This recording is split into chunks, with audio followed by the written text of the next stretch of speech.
पवनी शहरामध्ये विदर्भातील अष्टविनायकापैकी एक गणपती असूनही या ठिकाणी आणखी 2 मानाचे गणपती विराजित झाले आहे।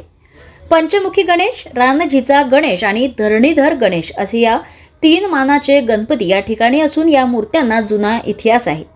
पूर्वीच्या काळामध्ये पवनी शहरात यायला नदी पात्र हा एकच मार्ग असल्याने पवन राजाने नदीकाठावर असलेल्या बांबूच्या रांजीखाली 5 फूट उंच गणेशाची मूर्ती स्थापित केली।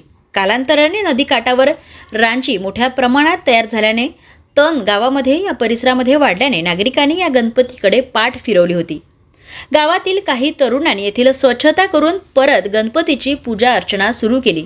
या गणपतीची विशेषता म्हणजे वैनगंगा नदीला पूर आला की गणपतीच्या पायाला पाणी लागल्यावर पूर आपोआप ओसरत असल्याचं भाविकांनी सांगितलं आहे। तर नवसाला पावणारा गणपती अशी देखील याची ओळख आहे।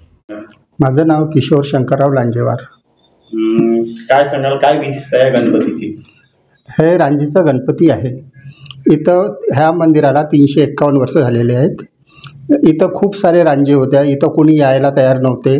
आम्ही वाड्यातली मुलांनी सगळं इथलं साफसफाई करून सिनरी इथलं शोभा वाढवली, बगीचे तयार केलं। आणि इथं एवढी खास गोष्ट आहे का नदीला पूर आल्यावर गणेशजीच्या पायाला पुराचं पाणी लागल्यावर ते आपोआप कमी होतात। माझे नाव कमलेश पचारे। काय सांगतील, तू या ठिकाणी दर्शनाला येतोस, काय नेमकी तुझी भावना आहे? भावना अशी आहे की हा गणपती नवसाला पावतो आणि याला जर आपण चांगल्या मनाने जर कोणती पण इच्छा मागितली ते पूर्ण होते। आणखी इच्छा पर्यावरण अगोदरचे लोक पूर्वीपासून चालू आलेल्या काळापासून या गणपतीला मान्यता आहे आणि इथं जे पण इच्छा मागतात ते पूर्ण होते।